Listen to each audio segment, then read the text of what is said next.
to reset the clock.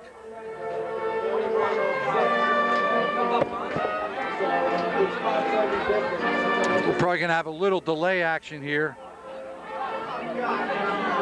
I don't think they're going to run it down 11 minutes and 35 seconds. Maybe they have to get it down to the zeros and then and push it up to 12, Joe.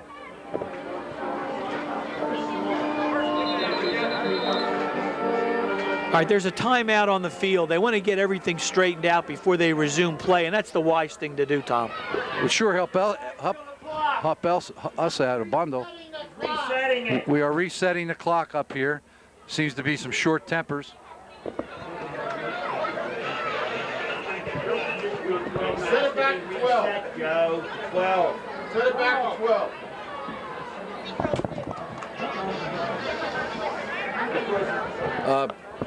Reset it to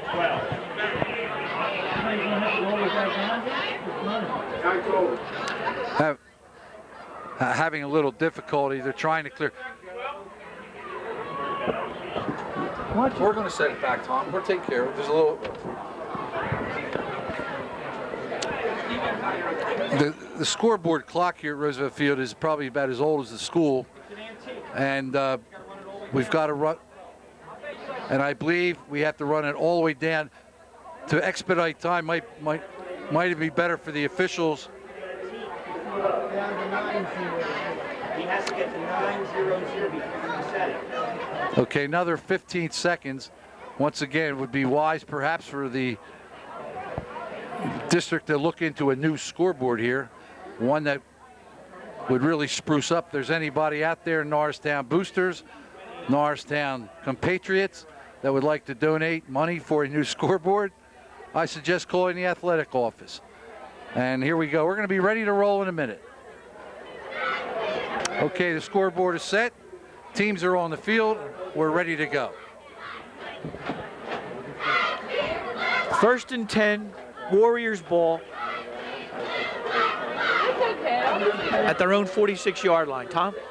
Okay, Joe. Methacton has showed nothing but the same formation. Spread formation, single back in the backfield.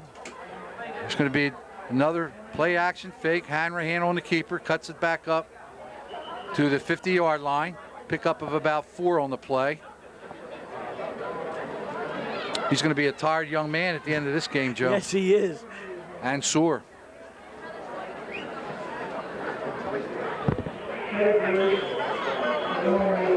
Number 34 out of the game is Pat Rock.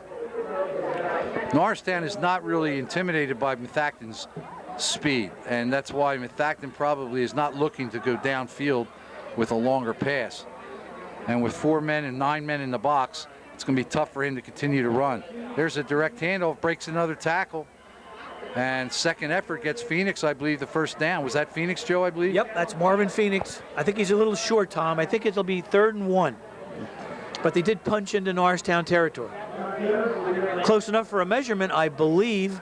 Any part of that ball touching that chain touching any part of the ball is a first down.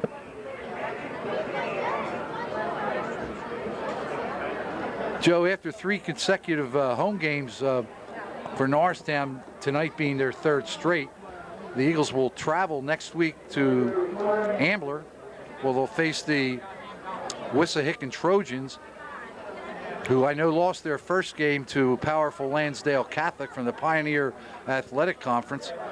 On the other hand, Methacton, in their 3rd straight game this evening, is their 3rd consecutive game away from home.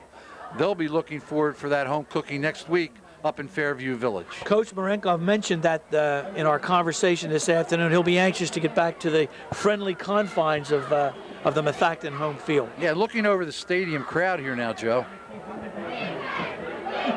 A decent crowd. Of course, we say decent, that's relatively speaking to today's crowd. That's correct. When you and I were in high school, Joe, this place was packed. Yep. On Norristown games or Kenrick games. Oh, there's the first down. That's number 24, Kevin Fogel. Okay, Fogel on his first carry, I believe, this evening. It's interesting to note the differences of philosophy where Coach Marenkov is sending plays in from the bench by substitute flankers and receivers, whereas Roger Grove brings Carmona, his quarterback, over to the sideline following each play. Okay, first down and 10. Methacton coming back on a nice drive here after a decent kickoff return. First and 10 right outside the Norristown 40. And here again, another rollout and a pass, a very nice pass. They're going to call it a drop. He had it a split second and then could not hold it. A beautiful adjustment there by Hanrahan, Joe. Yes. Throwing across his body. Almost underhand. Against the grain. Yeah, absolutely. Number 4 was on the scene there, A.J. Pettigrew, who another young man who goes both ways, offense and defense.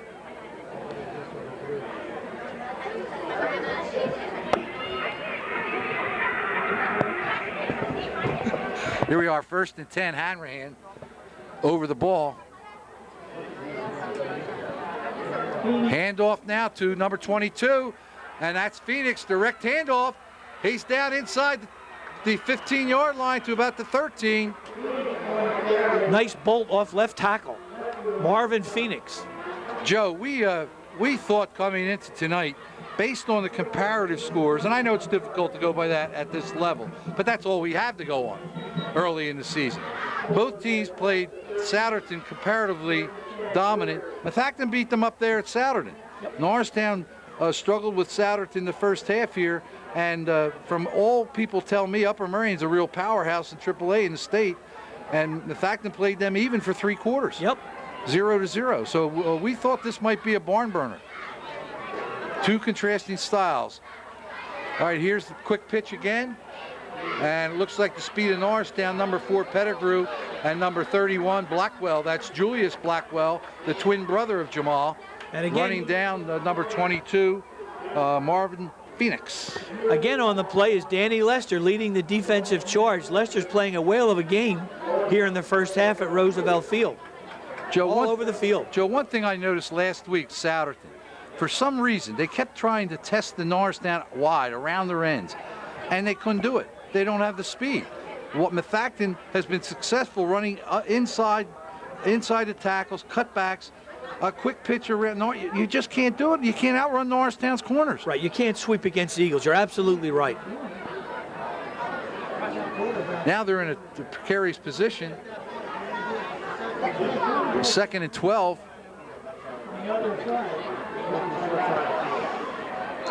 And now they have to come up with plays to get the ball downfield, Joe. That's number 2 on the defensive That's stop. Robbie Coleman, the replacement at tailback for number 3 Johnson. One mistake play like that, you see how it just broke their momentum. Now they're going to have to come up with a big, huge play. It's 3rd down, almost maybe 2-down territory, but although I didn't observe their place kicker kicking the ball through from 30 yards out in the pregame. I look for number 81, Mike Piazza, the tight end here. Hanrahan on the rollout, looking downfield, jump pass, incomplete. It was to Mike Piazza, number 81. That's a good call on your part, Joe, and he really wasn't open. Catchable ball, though. But it would have been well short of the first down. Yeah. And it looks like the special teams players are coming in for the Warriors, and it appears they're going to attempt a field goal. Field goal will be attempted from the approximately 22-yard line, so it'll be a 32-yard attempt. And the place kicker for Methacton is Nate Pengruber. Holding is number 3 for the Warriors. That's Jeff Hanna. Norristown's going to bring everybody here. Timeout Methacton. And I believe that'll be their first official timeout. Joe, do you think they weren't set? Do you think they had a player missing? I believe they only had 10 men on the field.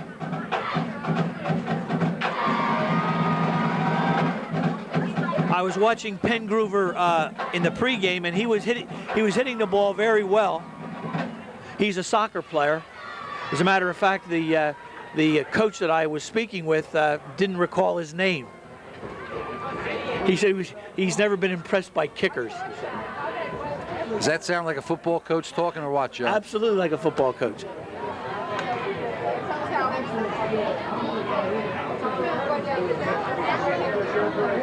He had the hardest time remembering the young man's name. Well, Joe, they've only been back practicing since the first week of August. Now, what do you expect the football coach? Give him a little bit of time to learn his players that he coaches every day. Only kidding, Coach. Just having a little fun up here in the press box. Okay, here's the attempt by Pengruber.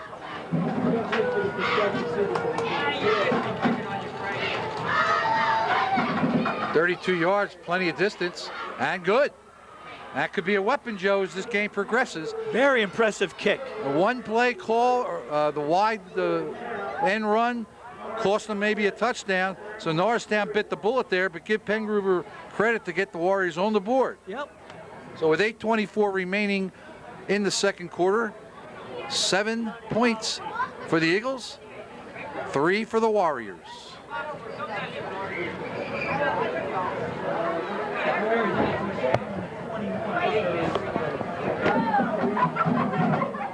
Joe, I'm looking for number 3. Do you see him down there on the sidelines? I don't see him, Tom. Do you see him out in the field? Is that him? There it is. Is that number 3? That is number 3. Johnson's back. Sammy Johnson back. I guarantee it was cramps. Guarantee it. Norristown kids get more cramps more than any. It's amazing. All right, here's Pengruber going to kick off. Sammy Johnson is deep along with A.J. Pettigrew.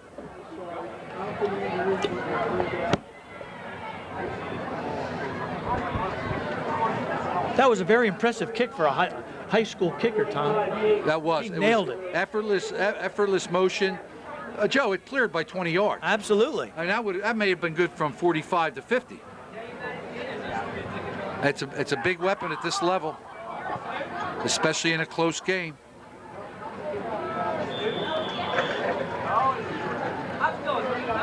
Okay, here we go for the ensuing kickoff.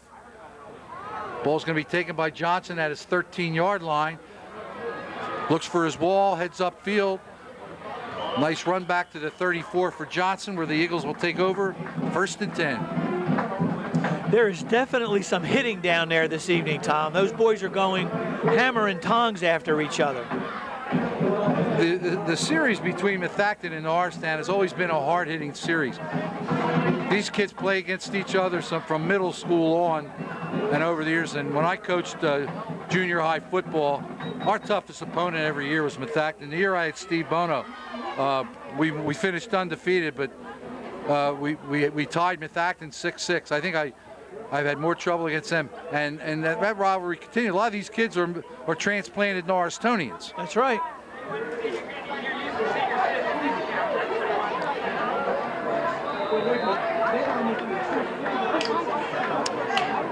Okay, that was a handoff at that time, I believe, went to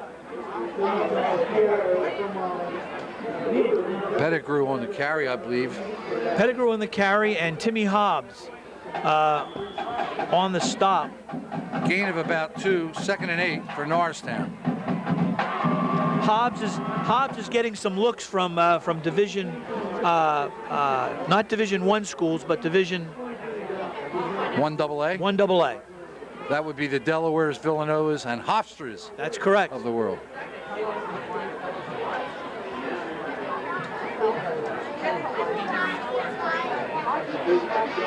Ooh. Good defensive play right there. Well, number 46 on the hit, Steve Molesky. Norristown's had good success running the ball, Joe, but and I had some trepidation or apprehension when I was informed by Coach Griffiths that Norristown was going to look to show a lot more bounce. Have they thrown the ball yet? I don't recall a pass. So maybe that bounce will come later. Maybe the coach was giving you some misdirection as well, Tom. Right, but by the time we say stuff, we're on the air and they won't know till next week. Poorly thrown pass by Carmona there. And you know what, maybe he's lucky he threw it short because they had that well covered. That could have easily been an interception. But not a very good offensive series for Norristown after Methacton gained the momentum by getting back getting on the scoreboard. And now with 6:46 to go, it's going to be a very interesting next sequence of offensive plays from Methacton. Let's see if they can carry over with and sustain what they just accomplished. Yeah, that field goal seemed to put some juice into the Methacton defense, and they stopped the Eagles on 3 downs. Davey Johnson, punt formation for the Eagles. Marvin Phoenix back deep for the Warriors.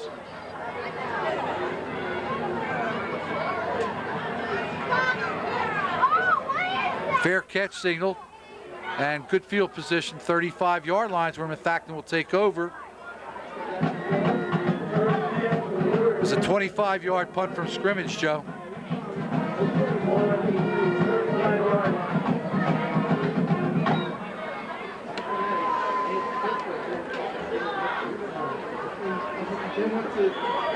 Do you see Norristown having to make any adjustments defensively, Joe? They're still in the 4-man front. They are. They are. 4-5 defense. With a strong safety and a free safety, all in single coverage from this spread offense. Here's the handoff again to 22. Marvin Phoenix.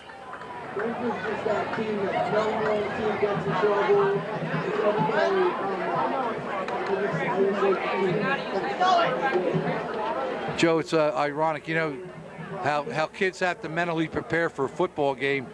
When I was driving here, the Methacton, the buses were right in front of me, and as they went by me as I was waiting at a stoplight, I observed majority of the Methacton players with their heads halfway bent down like in a pensive mental preparation position. I think they came in here very focused.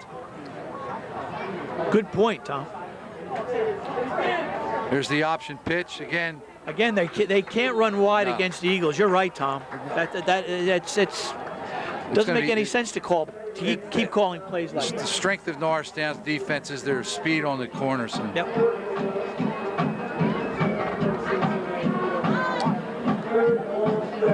But Joe, we're up here, and the coaches must see something, and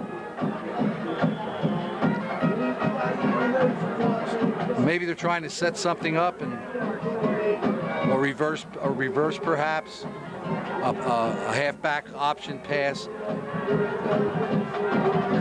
There's always reason to the I'm sure there is. I'm sure there is. play calling, if not for the immediate, for later on in the game.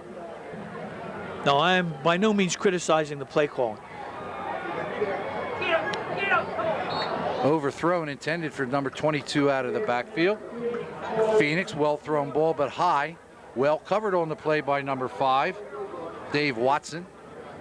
He also goes both ways, offensively and defensively. Hanrahan has an interesting way he delivers. He rolls to his left and stops and throws across his body almost in a slingshot sidearm fashion. Johnson and Witter deep. Johnson's had trouble fielding punts, so I think they put Witter back to give him a little security there. Witter, the young sophomore, Joe, last week caught 2 touchdown passes, and I'm surprised Norristown hasn't looked to go to the passing game a little bit more tonight. Not a very good punt there. You got to just let that go. It might backtrack. No, it took him a Methacton roll. Yes, it did. Picked up 15 yards on the roll. It actually did. Ended up being a 30-yard punt from scrimmage. Norristown will take over. Joe, 5:31 to go in the first half. I wouldn't be that overly conservative if I was Norristown. I'd like to get another touchdown on the board. I'm sure Coach Grove agrees with you. But I'm sure he doesn't want to maybe show too much in this drive. But you know, my feeling is if you execute, even if they know what's coming, if you execute and you're the better team, you'll convert.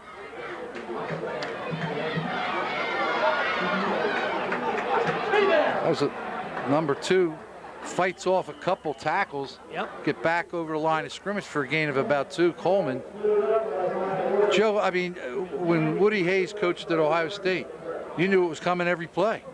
Well, I think the best example, Tom, is the Green Bay power sweep when Kramer and Thurston would pull. They would lead Taylor or Hornung. You knew it was coming. You just couldn't stop it because of the superb execution by those great Green Bay teams. You're right, execution. Greatest coach that ever lived. Vince Lombardi, those old Packer regimes.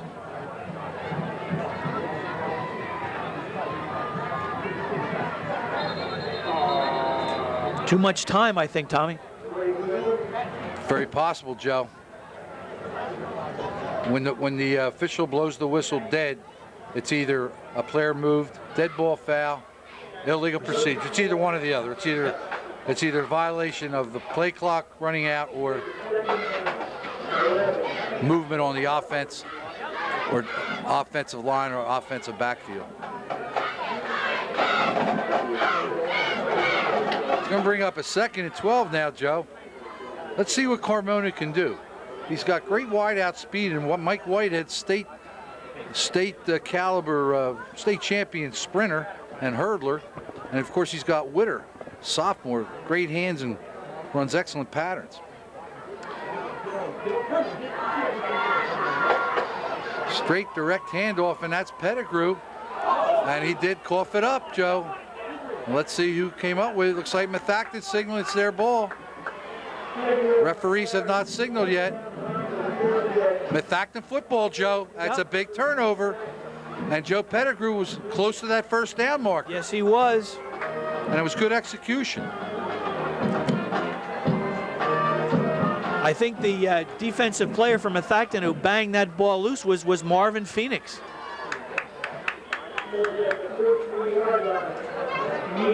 Now, Joe, Methacton right now with the excellent field position at the Eagles 43 and 4 minutes and 10 seconds to go, they can run their normal offense. They don't have to utilize any trickery, so to speak. They have plenty of time with 2 timeouts left. There's that direct handoff off tackle that I believe he was down there. I believe the official ruled he was down. However, I don't know if he was or not. The official whistle was not blown until that ball was on the ground. I'm not saying he wasn't down, but that whistle should have blown as soon as the official saw he was down.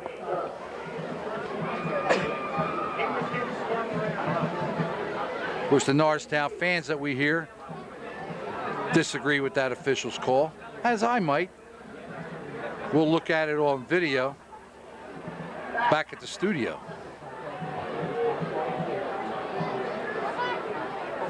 Second and 8, out, number 34 open, pickup of about 5. That's going to bring up a 3rd and 3. That's Pat Rock on the reception.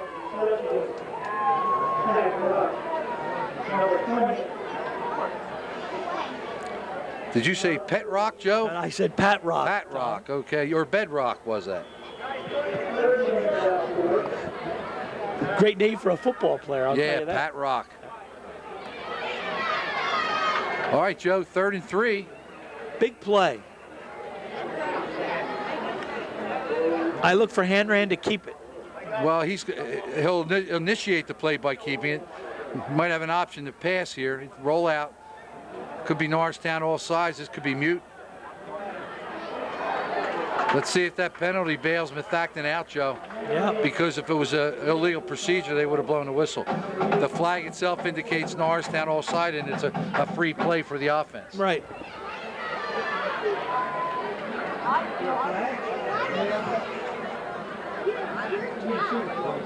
Oh, I'm wrong. Penalty refused. What was the call? Illegal. What was the call?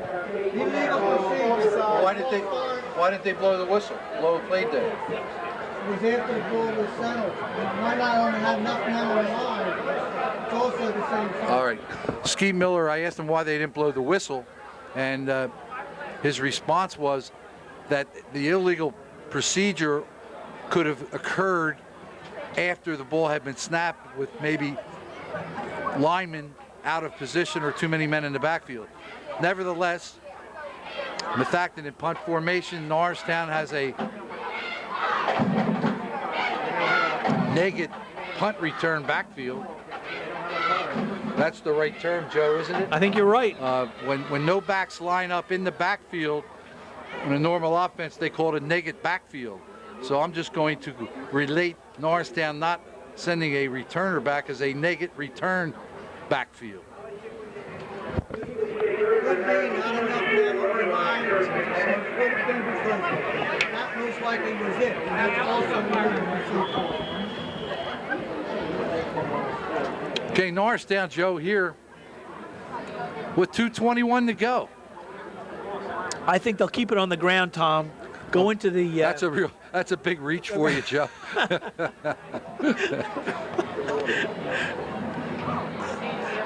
Took a lot of insight to come up with that response. That's correct. And what do? They throw it long. And they're throwing deep, and he's open, Joe. But it's overthrown. Well overthrown. Intended for number 5, Dave Watson. Boy, if they could maybe just flood the Methacton secondary with 2 or 3 receivers and somebody get in a seam, it will run forever if you catch it. He had about 3 steps on the defensive back. Absolutely. I'm actually, if Coach Grove goes back to the air here to try to get the first down, or I think you're right, Joe. I think he may stay on the ground here. You came out on that limb with me, Tom, went on that. But I was right, Joe. And Methacton guessed wrong. They substituted a linebacker for an extra D-back, and he ran right through that vacated hole. That's correct. John Madden has nothing on us, Joe. Yes, he does. About 75 pounds. And about $75 more million. Right.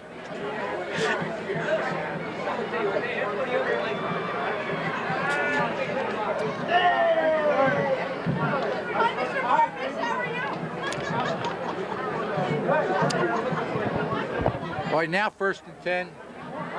Joe, inside of 2 minutes, Norristown now decent field position.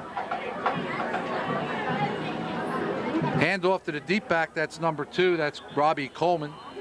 Coleman carries it across the 35. Clock continues to run.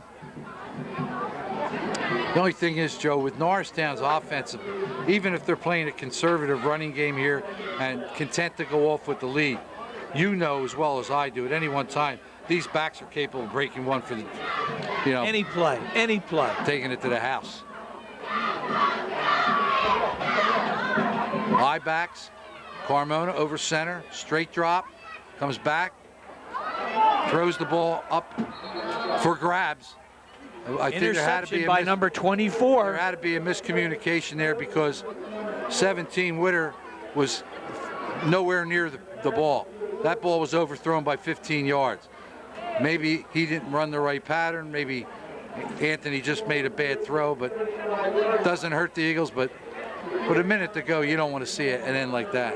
That was a nice play by Fogel, catching the ball over his shoulder and managing to stay in bounds, giving Methacton one last stab at maybe putting another 3 on the board.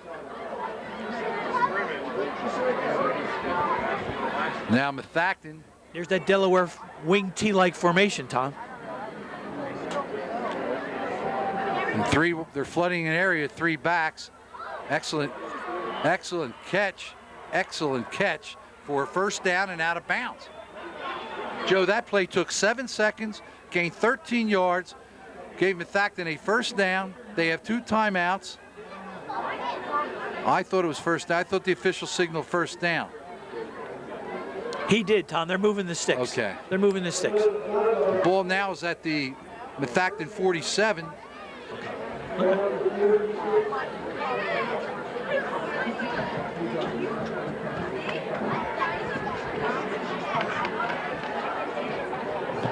Okay, Hanrahan over the ball. Opposite formation wide trip this time. Again, 3 receivers out. Hanrahan running out. He's going to try to cut out. He should have thrown that away, Joe. Yep. He should have thrown that ball away. He's out of the pocket. What they have to do is now they have to burn a timeout.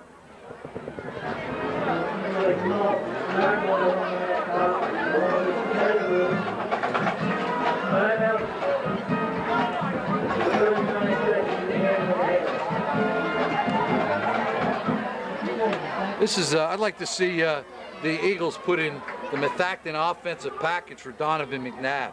Let him roll out, take reads, cut up field, flood areas where he could pass. I think, you know, with his ability to run the ball and to throw on the run, I think the Eagles would be more exciting. I'm not saying a steady diet of it, Joe, but aren't you bored with the Eagles offense over the last 3 years? Very, very dull. But again, you can't argue with Reed's progress, the team's progress.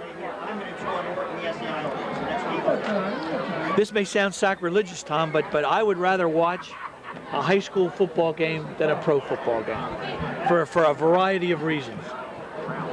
And Joe, a lot of people feel that way. This is the pure aspect, the innocent aspect of the game. These kids are playing nothing but for pride and fun, pride in their program, their school, and playing to have a good time. There's very few, if any, Division I players you'll see on this field tonight. Nice screen call, but once again, nice block. Phoenix is trying to get to the corner and get out of bounds. I think he did. Jamal Blackwell tried to run him down, but there was a nice crackback block against Blackwell. That was a well-conceived screen pass, a middle screen, I believe they call that, Tom. I haven't seen Norristown run a screen pass this season yet, Joe. 29 seconds left. Plenty of time, Joe, with one timeout to go to get in field goal range. Absolutely. Then you're looking at a one-score difference, or a one-point difference. I look for number 81, that tight end, Mike Piazza. I think 15 more yards, or maybe 20 more yards, he'll have a great shot. And that was intended. They're not going downfield. I would have gone right back with a screen pass there, Joe. Number 9 was Doug Mazzolo. 4th and 13. I assume they'll go for it, Tom. What do you think? 4th, or do you kick it away, or what? Joe, it's 4th down and what? 4th and, I'd say 4th and 4.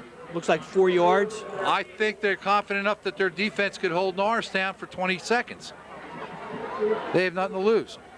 I think that 4 yards is going to be tough to get, though, on the ground.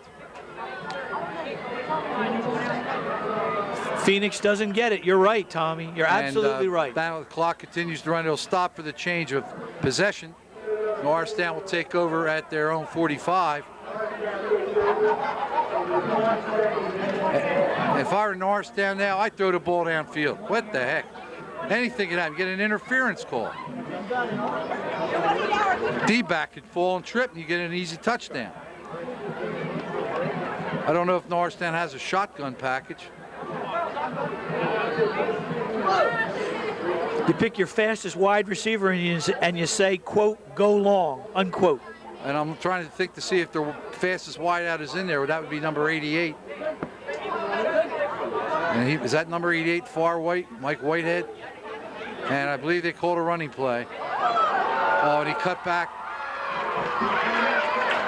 Now Norristown should call timeout. They have the ball at the 26. And they are going to do that. 11 seconds.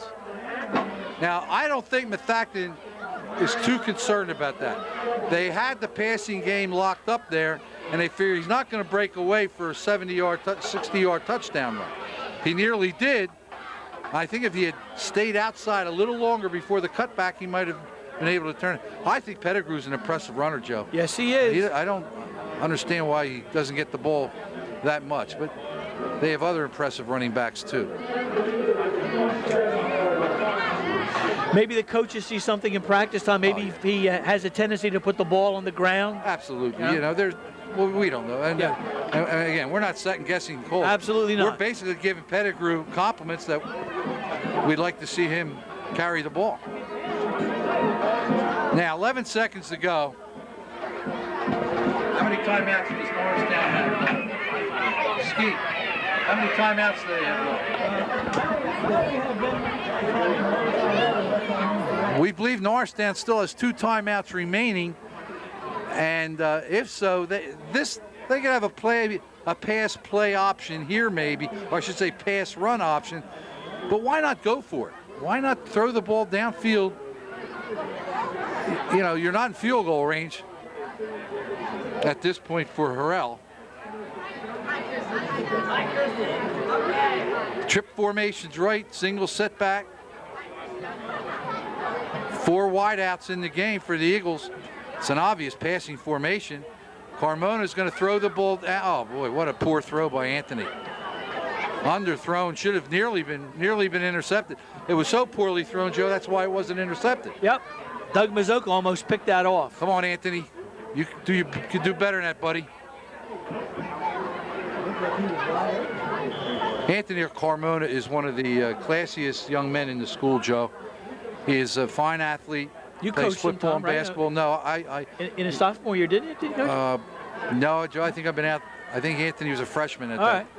right. But he's a fine student too, and he's certainly college bound.